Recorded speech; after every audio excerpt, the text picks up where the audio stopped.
"Oh, it frightens me," Bessie says, "after what happened to Fred. And you know there wasn't an ounce extra on him." "Take it easy, Harry," Webb Murcutt says, coming up behind with Cindy. "They say you can injure the walls of your intestines jogging. The blood all rushes to the lungs." "Hey, Webb," Harry says, flustered. "You know my mother-in-law." "My pleasure," he says, introducing himself and Cindy all around. She is wearing a black silk dress that makes her look like a young widow. Would that she were, Jesus. Her hair has been fluffed up by a blow-dryer, so it doesn't have that little-headed wet otter look that he loves. The top of her dress is held together with a pin shaped like a bumblebee at the lowest point of a plunging V-shaped scoop.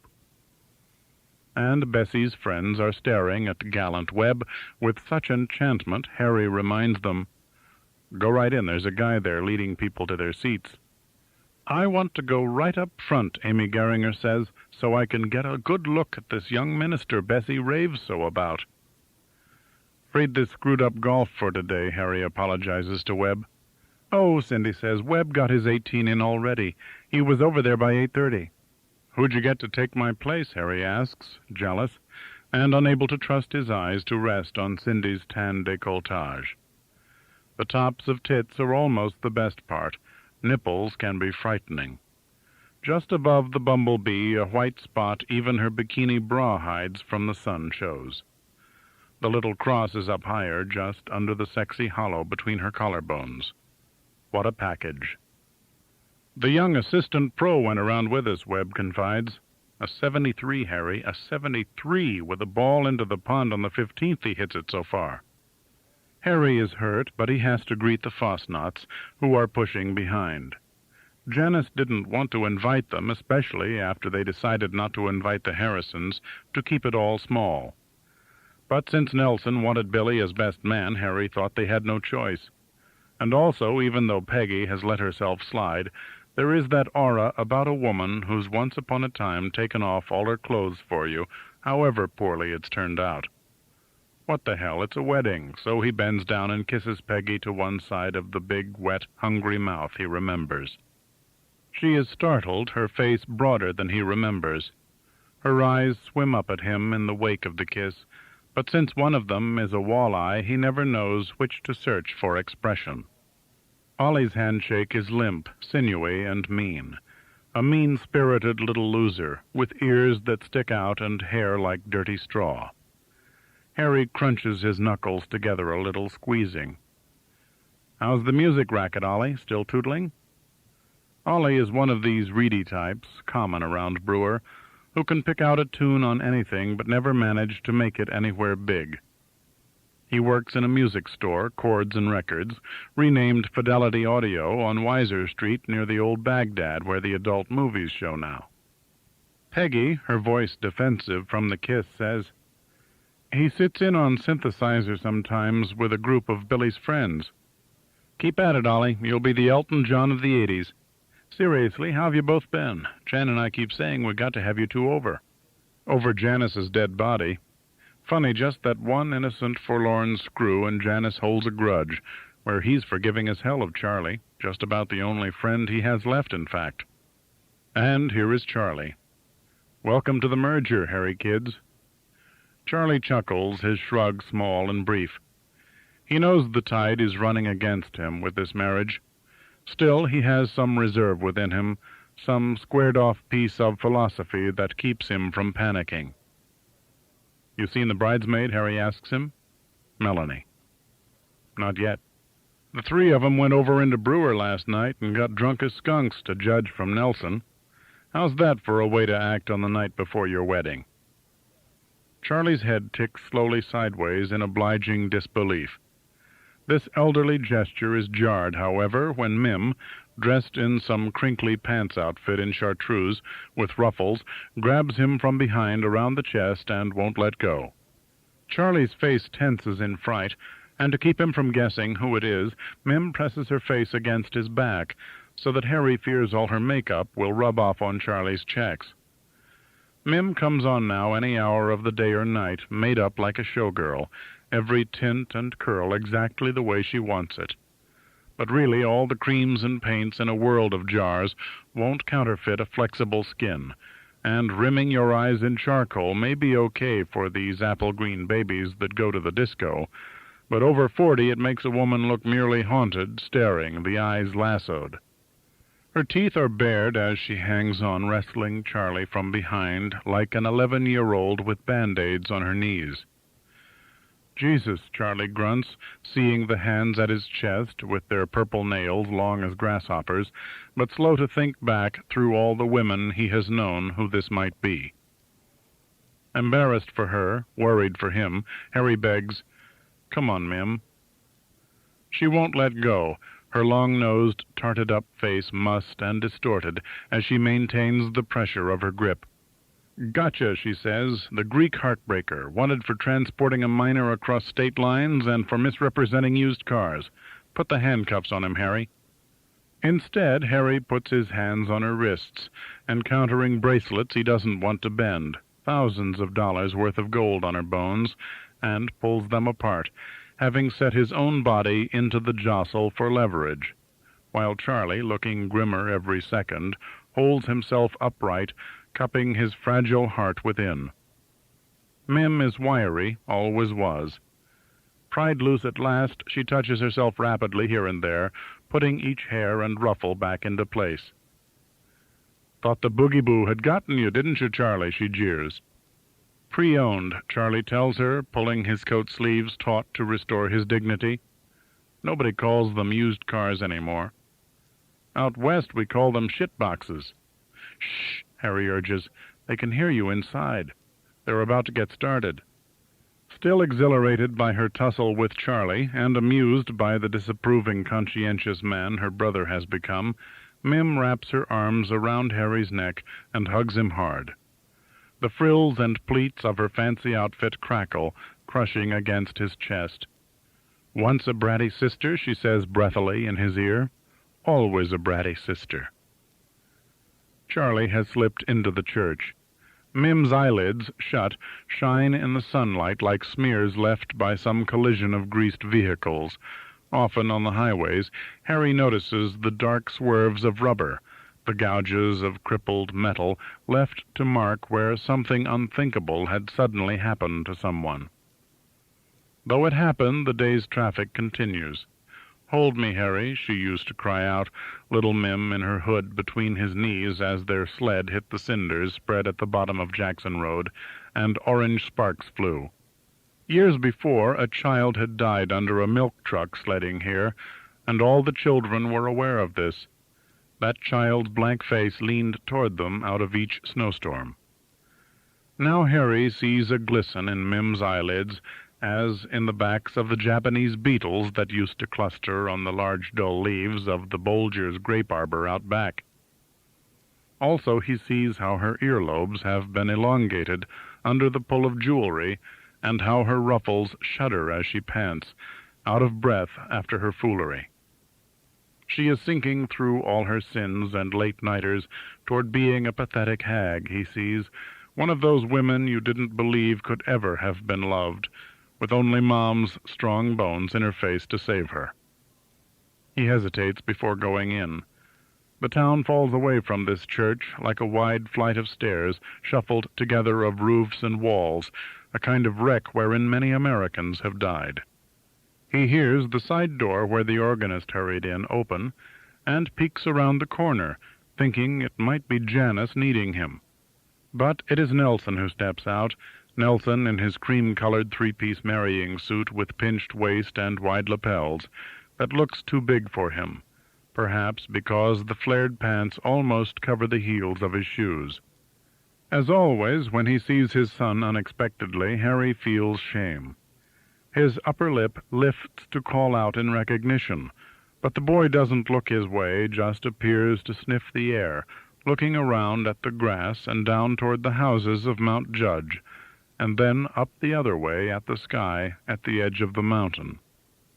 "Run," Harry wants to call out, but nothing comes, just a stronger scent of Mim's perfume at the intake of breath. Softly the child closes the door again behind him, ignorant that he has been seen. Behind the ajar, rust-red portal, the church is gathering in silence toward its eternal deed. The world then will be cloven between those few gathered in a Sunday atmosphere and all the sprawling, fortunate Saturday remainder, the weekday world going on about its work. From childhood on, Rabbit has resented ceremonies. He touches Mim on the arm to take her in, and over the spun glass of her hairdo sees a low-slung, dirty old Ford station wagon with the chrome roof rack heightened by rough green boards crawl by on the street.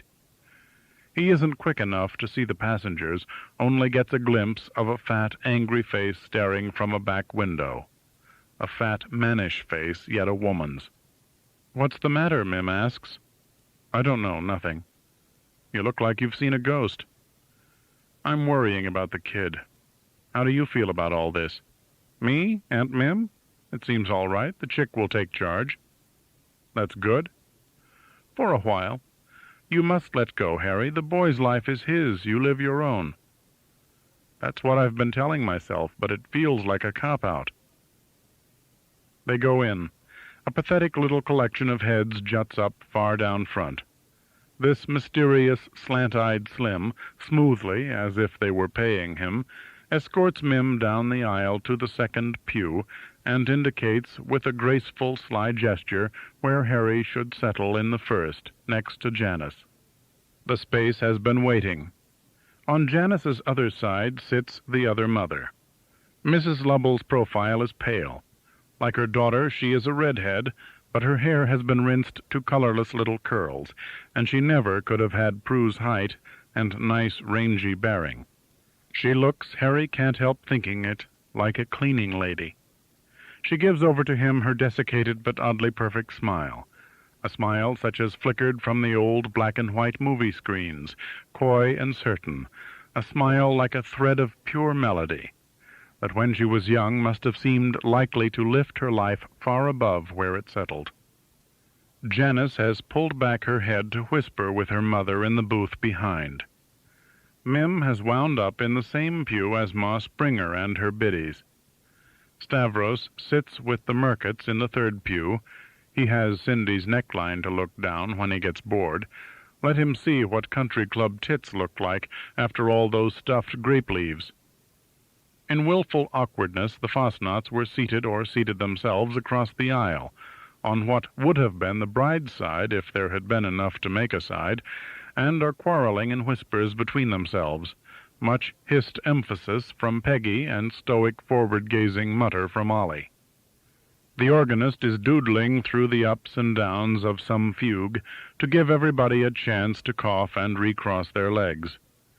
The tip of his little ruddy goatee dips about an inch above the keyboard during the quiet parts. The way he slaps and tugs at the stops reminds Harry of the old linotype he used to operate, the space adjuster, and the way the lead jumped out hot, all done with computer tapes now. To the left of the altar, one of the big wall panels with rounded tops opens. It is a secret door like in a horror movie, and out of it steps Archie Campbell in a black cassock and white surplice and stole. He flashes his what-me-worry grin, those sudden seedy teeth. Nelson follows him out, head down, looking at nobody. Slim slides up the aisle, light as a cat, to stand beside him. He must be a burglar in his spare time. He stands a good 6 inches taller than Nelson. Both have these short punk haircuts. Nelson's hair makes a whirl in back that Harry knows so well his throat goes dry, something caught in it. Peggy Fosnaught's last angry whisper dies. The organ has been silent this while. With both plump hands lifted, Soupy bids them all stand. To the music of their rustle, Melanie leads in Prue from another side room along the altar rail. The secret knowledge, shared by all, that she is pregnant enriches her beauty. She wears an ankle-length crepey dress that Ma Springer calls oatmeal in color, and Janice and Melanie call champagne. With a brown sash, they decided to leave off her waist, lest they have to tie it too high. It must have been Melanie who wove the little wreath of field flowers, already touched by wilt, that the bride wears as a crown. There is no train or veil save an invisible organic pride. Prue's face, downcast and purse-lipped, is flushed, her carroty hair brushed slick down her back and tucked behind her ears to reveal their crimped, soft shell shapes hung with tiny hoops of gold, her eyes imparting green as she glances toward Nelson and then the minister.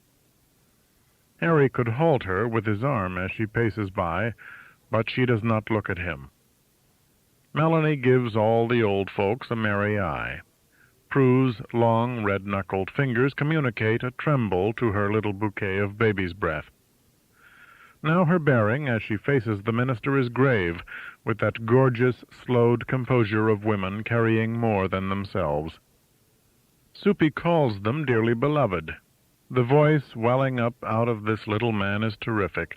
Harry had noticed it at the house, but here, in the nearly empty church, echoing off the walnut knobs and memorial plaques and high-arched rafters, beneath the tall central window of Jesus taking off into the sky, with a pack of pastel apostles for a launching pad, the timbre is doubled, richer, with a rounded, sorrowful something Rabbit hadn't noticed hitherto, gathering and pressing the straggle of guests into a congregation, subduing any fear that this ceremony might be a farce.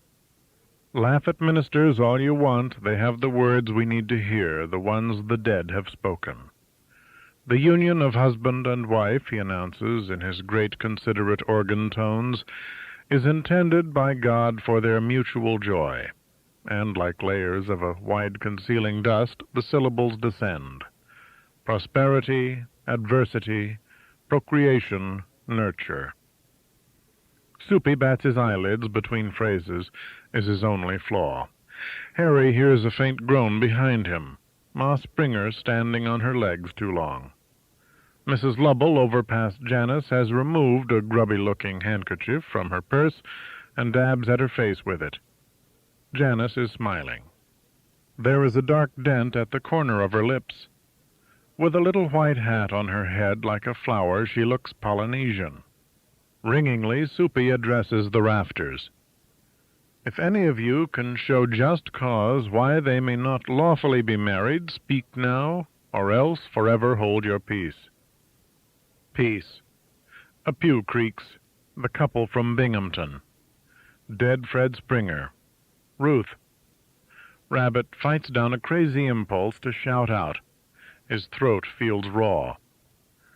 The minister now speaks to the couple direct. Nelson, from hanging lamely over on the side, his eyes murky in their sockets, and the carnation crooked in his lapel, moves closer to the center toward Prue. He is her height. The back of his neck looks so thin and bare above his collar. That whorl. Prue has been asked a question. In an exceedingly small voice, she says she will. Now Nelson is being questioned, and his father's itch to shout out, to play the disruptive clown, has become something else, a prickling at the bridge of his nose, a pressure in the two small ducts there. Woman, wife, covenant, love her, comfort her, honor and keep her, sickness, health, forsaking all others, as long as you both shall live? Nelson, in a voice midway in size between Soupy's and Prue's, says he will. And the burning in his tear ducts and the rawness scraping at the back of his throat have become irresistible. All the forsaken, poor, ailing, paltry witnesses to this marriage at Harry's back roll forward in hoops of terrible knowing, an impalpable, suddenly sensed mass of human sadness, concentrated burningly upon the nape of Nelson's neck, as he and the girl stand there mute, while the rest of them grope and fumble in their thick, red new prayer books, after the name and number of a psalm announced. Soupy booms angelically above their scattered responses. Wife, a fruitful vine, to which Rabbit cannot contribute. The man who fears the Lord, because he is weeping, washing out the words, the page, which has become as white and blank as the nape of Nelson's poor, mute, frail neck. Janice looks up at him in jaunty surprise under her white hat, and Mrs. Lubble, with that wistful cleaning-lady smile, passes over her grubby handkerchief. He shakes his head no. He is too big. He will overwhelm the cloth with his effluvia. Then takes it anyway, and tries to blot this disruptive tide. There is this place the tears have unlocked that is endlessly rich, a spring. "May you live to see your children's children," Soupy intones in his huge, mellow, encompassing fairy's voice. "May peace be upon Israel," he adds. And outside, when it is done, the ring given, the vows taken in the shaky young voices, under the towering Easter-colored window of Christ's space shot, and the Lord's Prayer mumbled through, and the pale couple turned from the requisite kiss, poor Nellie, couldn't he be just another inch taller, to face as now legally and mystically one, the little throng of their blood, their tribe, outside in the sickly afternoon, clouds having come with the breeze that flows toward evening, the ridiculous tears dried in long stains on Harry's face. Then Mim comes into his arms again, a sisterly embrace, all sorts of family grief since the days he held her little hand implied. The future has come upon them darkly. His soul seed married, marriage, that daily doom which she may never know. Lean and crinkly in his arms, she is getting to be a spinster. Even a hooker can be a spinster. Think of all she's had to swallow all these years, his baby sister, crying in imitation of his own tears, out here where the air quickly dries them, and the after-church smiles of the others flicker about them like butterflies born to live a day. Oh, this day, this holiday they have made just for themselves from a mundane Saturday, this last day of summer. What a great waste of gas it seems as they drive in procession to Ma Springer's house through the slanted streets of the town. Harry and Janice in the Corona follow Bessie's blue Chrysler, in case the old dame plows into something, with Mim bringing Mrs. Lubble in Janice's Maverick, its headlight still twisted, behind. "What made you cry so much?" Janice asks him. She has taken off her hat and fiddled her bangs even in the rearview mirror. "I don't know, everything. The way Nellie looked from the back. The way the backs of kids' heads trust you. I mean, they really liked that, this little dumb crowd of us gathered to watch." He looks sideways at her silence. The tip of her little tongue rests on her lower lip, not wanting to say the wrong thing. She says, "If you're so full of tears, you might try being less mean about him and the lot." "I'm not mean about him and the lot. He doesn't give a fuck about the lot. He just wants to hang around having you and your mother support him, and the easiest way to put a face on that is to go through some sort of motions over at the lot. You know how much that caper of his with the convertibles cost the firm? Guess." "He says you got him so frustrated he went crazy. He says you knew you were doing it, too." $4,500. That was what those shit boxes cost.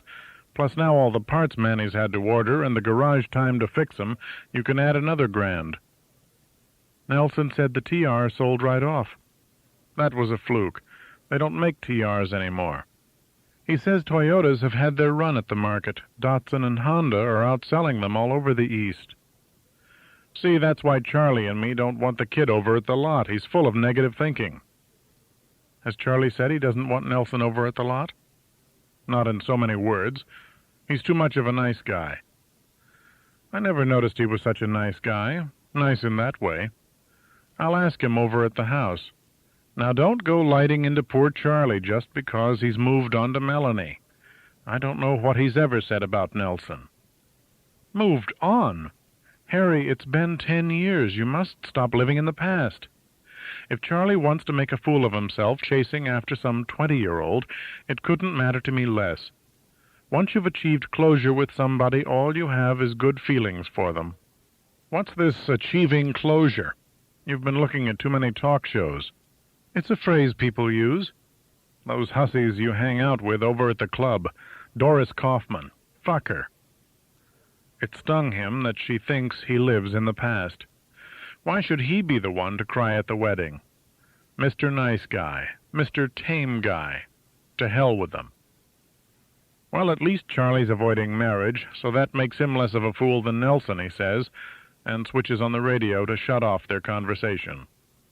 The 4:30 news, earthquake in Hawaii, kidnapping of 2 American businessmen in El Salvador, Soviet tanks patrolling the streets of Kabul in the wake of last Sunday's mysterious change of leadership in Afghanistan. In Mexico, a natural gas pact with the United States signals possible long-term relief for the energy crisis. In California, 10 days of brush fire have destroyed more acres than any such fire since 1970. In Philadelphia, publishing magnate Walter Annenberg has donated $50,000 to the Catholic Archdiocese to help defray costs of the controversial platform from which Pope John Paul II is scheduled to celebrate Mass on October the 3rd. Annenberg, the announcer gravenly concludes, is a Jew. Why did they tell us that? Janice asks. God, she is dumb still. The realization comforts him. He tells her, to make us alleged Christians feel lousy, we've all been such cheapskates about the Pope's platform. I must say, Janice says, it does seem extravagant to build such a thing you're only going to use once. That's life, Harry says, pulling up to the curb along Joseph Street. There are so many cars in front of number 89, he has to park halfway up the block, in front of the house where the Butch ladies live. One of them, a hefty youngish woman wearing an army surplus fatigue jacket, is lugging a big pink roll of foil-backed insulation up onto the front porch. My son got married today, Harry calls out to her on impulse. His Butch neighbor blinks and then calls back, good luck to her. Him. I meant the bride. Okay, I'll tell her. The expression on the woman's face, slit-eyed like a cigar store Indian, softens a little. She sees Janice getting out of the car on the other side and calls to her, in a shouting mood now, Jan, how do you feel about it? Janice is so slow to answer, Harry answers for her. She feels great, why wouldn't she? What he can't figure out about these Butch ladies is not why they don't like him, but why he wants them to. Why just the distant sound of their hammering has the power to hurt him, to make him feel excluded. Somehow this slim person, driving a canary-yellow Le Car with its name printed a foot high on the side, has made it from the church with bride, groom, and Melanie ahead of Harry and Janice. And Ollie and Peggy, too, in their cinnamon-brown 73 Dodge Dart with a fiberglass-patched fender. And even Soupy has beat their time because his snappy little black Opel Manta with vanity plate, St. John, is also parked by the curb this side of the maple that Ma Springer has been seeing from her front bedroom for over 30 years. These guests already crowd the living room, while this flustered little fat girl in a stab at a waitress uniform tries to carry around those hors d'oeuvres that are costing a fortune, muddled things that look like cheese melted on taco chips with a sprig of parsley added. Harry dodges through, elbows lifted out of old basketball habit, in case somebody tries to put a move on him, to get the champagne in the kitchen. Bottles of Mums at $12 apiece, even at case price, fill the whole second shelf of the fridge, stacked 69 style, foil heads by heavy hollow butts, beautiful. Champagne provided at shotgun wedding, he thinks. Angstrom foots bill. Grace Stool's grandson turns out to be a big beefy kid, can't weigh less than 250, with a bushy pirate's beard. And he has teeny weenies frying in a pan on the stove and something wrapped in bacon in the oven. Also a beer he took from the fridge open on the counter. The noise in the living room keeps growing, and the front door keeps opening. Stavros and the Merkits following Mim and Ma's brood in, and all the fools come gabbling when the first cork pops. Boy, it's like coming, it can't stop. The plastic hollow-stemmed champagne glasses Janice found at the Acme are on the round Chinese tray on the counter behind Grace Stool's grandson's beer. too far away for Harry to reach, without some of the tawny foam spilling onto the linoleum. The glasses, as he fills them, remind him of the gold coins, precious down through the ages, and a latch inside him lifts to let his sorrow out. What the hell, we're all going down the chute together.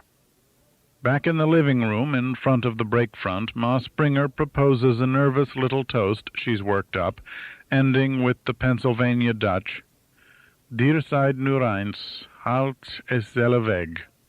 "What does that mean, Mom?" Nelson asks, afraid something's being put over on him. Such a child, beside the blushing, full-grown woman he's crazily gone and married. "I was going to say," Bessie says irritably. "You are now one. Keep it that way." Everybody cheers and drinks if they haven't already. Grace Stool glides a step forward into the circle of space cleared by the brake front. Maybe she was a great dancer 50 years ago. A certain type of old lady keeps her ankles and her feet small, and she is one. Or, as they always used to say, she proposes, "Busivert aufs koche doet net." Kissing wears out, cooking don't. The cheers are louder. Harry pops another bottle and settles on getting drunk. Those melted taco chips aren't so bad, if you can get them to your mouth before they break in your fingers, and the little fat girlfriend has an amazing bosom. All this ass, at least there's no shortage of that, it just keeps arriving. It seems an age since he lay awake, disturbed by the entrance into this house of Prue Lubble, now Teresa Angstrom. Harry finds himself standing next to her mother. He asks her, "Have you ever been to this part of the world before?" "Just passing through from time to time," she says, in a wisp of a voice he has to bend over to hear, as at a deathbed. How softly Prue had spoken her vows at the ceremony. "My people are from Chicago originally." "Well, your daughter does you proud," he tells her. "We love her already." He sounds to himself, saying this, like an impersonator. Life, just as we first thought, is playing grown-up. "Teresa tries to do the right thing," her mother says, "but it's never been easy for her." "It hasn't?" "She takes after her father's people. You know, always going to extremes." "Really?" "Oh, yes, stubborn. You daren't go against them." Her eyes widen. He feels with this woman as if he and she have been set to making a paper chain together with inadequate glue, and the links keep coming unstuck. It is not easy to hear in this room. Soupy and that Slim are giggling now together. "I'm sorry your husband can't be here," Harry says. "You wouldn't be if you knew him," Mrs. Lubble replies serenely, and waggles her plastic glass as if to indicate how empty it is. "Let me get you some more." Rabbit realizes with a shock that she is his proper date. Old as she seems, this woman is about his age, and instead of naked in dreamland with stacked chicks like Cindy Murcutt and Grace Stool's grandson's girlfriend, he should be in mental bed with the likes of Mrs. Lubble. He retreats into the kitchen to look after the champagne supply, and finds Nelson and Melanie busy at the bottles. The countertop is strewn with those little wire cages each cork comes trapped in. "Dad, there may not be enough," Nelson whines. "These two. Why don't you kids switch to milk?" he suggests, taking a bottle from the boy. Heavy and green and cold, like money. The label engraved. His own poor dead dad never drank such bubbly in his life. 70 years of beer and rusty water. To Melanie he says, "That expensive bike of yours is still in the garage." "Oh, I know," she says, innocently staring. "If I took it back to Kent, someone would steal it." Her bulging brown eyes show no awareness that he has been curt, feeling betrayed by her. He tells her, "You ought to go out and say hello to Charlie." "Oh, we've said hello." Did she leave the motel room he was paying for to go shack up with Charlie? Harry can't follow it all. As if to make things right, Melanie says, "I'll tell Prue she can use the bike if she wants. It's wonderful exercise for those muscles." "What muscles?" Back in the living room, nobody has been kind enough to take his place beside the mother of the bride. As he refills her readily proffered glass, he says to her, "Thanks for the handkerchief, back in the church." "It must be hard," she says, looking up at him more cozily now, "when there's only one." There's not only one, he wants to tell her, drunker than he thought. There's a dead little sister lying buried in the hill above us, and a long-legged girl roaming the farmland south of Galilee. Who does she remind him of, Mrs. Lovell, when she flirts her head like that, looking up? Thelma Harrison beside the pool. The Harrisons maybe should have been invited, but then you get into things like Buddy Inglefinger's feelings being hurt. And Ronnie would have been gross. The organist with the goatee, who invited him, has joined Soupy and Slim now, and something in the gaiety there leads the minister to remember his duty to others. He comes and joins Harry and the mother, a Christian act. "Well," Harry blurts to him, "what's done is done, huh?" Becky, a skeleton by now, strange to think. The nightie they buried her in turned to cobwebs. Her little toenails and fingernails, bits of confetti scattered on the satin. Reverend Campbell's many small tobacco-darkened teeth display themselves in a complacent smile. The bride looked lovely, he tells Mrs. Lovell. She gets her height from her father's people, she says, and her straight hair. Mine just curls naturally, where Frank's sticks up all over his head. He can never get it to lay down. Teresa's isn't quite that stubborn, since she's a girl. Just lovely, Soupy says, his smile getting a glaze. Harry asks the man, "How does that opal of yours do for mileage?" He takes out his pipe to address the question. "Up and down on these hills isn't exactly optimum, is it? I'd say 25, 26 at best. I do a lot of stopping and starting, and with nothing but short trips, the carbon builds up." Harry tells him, "You know the Japanese make these cars even though Buick sells them. I heard they may not be importing any after the 1980 model. That's going to put a squeeze on parts." Soupy is amused, his twinkling eyes tell Mrs. Lovell. Toward Harry he slides these eyes with mock severity and asks, "Are you trying to sell me a Toyota?" Mom getting to be a skeleton too, come to think of it. Those big bones in the earth like dinosaur bones. "Well," Harry says, "we have a new little front-wheel drive called the Tercel. Don't know where they get these names from, but never mind. It gets over 40 mpg on the highway and is plenty of car for a single man." Waiting for the resurrection. Suppose it never comes. "But suppose I get married," the small man protests, "and have an enormous brood." "And indeed you should," Mrs. Lovell unexpectedly pipes up. "The priests are leaving the church in droves because they've got the itch. All this sex in the movies, books, everywhere, even on the television if you stay up late enough, no wonder they can't resist. Be grateful you don't have that conflict." "I have often thought," Soupy tells her in a muted return of his great marrying voice, "I might have made an excellent priest. I adore structure." Rabbit says, "Just now in the car we heard that Annenberg down in Philadelphia gave the Catholics 50,000 so they could put up this platform for the Pope without all this squawking from the civil liberties people." Soupy sniffs. "Do you know how much publicity that 50,000 is going to get him? It's a bargain."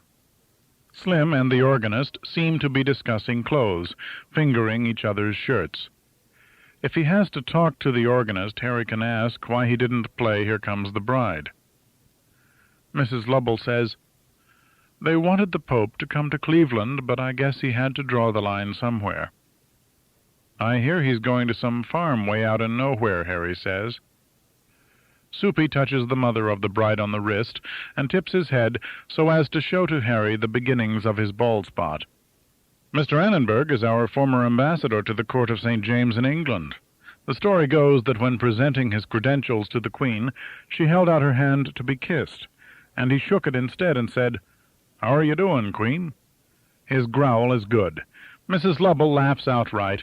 A titter jumps from her to her shame, for she quickly covers her mouth with her knuckles.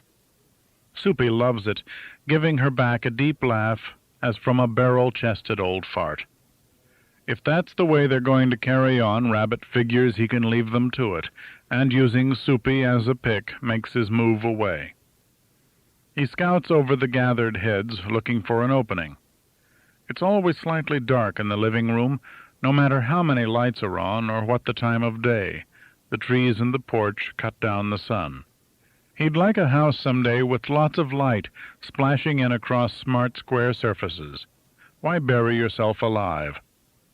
Ma Springer has Charlie locked in a one-on-one over by the brake front, her face puffy and purplish like a grape, with the force of the unheard words she is urging into his ear. He politely bows his tidy head, once broad like a ram's, but now whittled to an old goat's, nodding almost greedily, like a chicken pecking up grains of corn. Up front, silhouetted against the picture window, the Murketts are holding forth with the Fosnauts, old Ollie no doubt letting these new folks know what a clever musical fellow he is, and Peggy gushing, backing him up, holding within herself the knowledge of what a shiftless rat he amounts to domestically.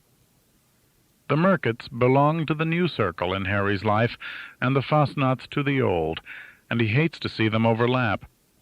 Even if Peggy was a pretty good lay that time, he doesn't want those dismal old high school tag-alongs creeping into his country club set.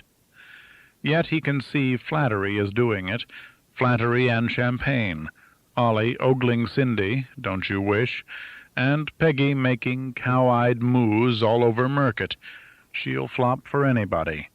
Ollie must be very unsatisfying, one of those very thin, reedy pricks, probably.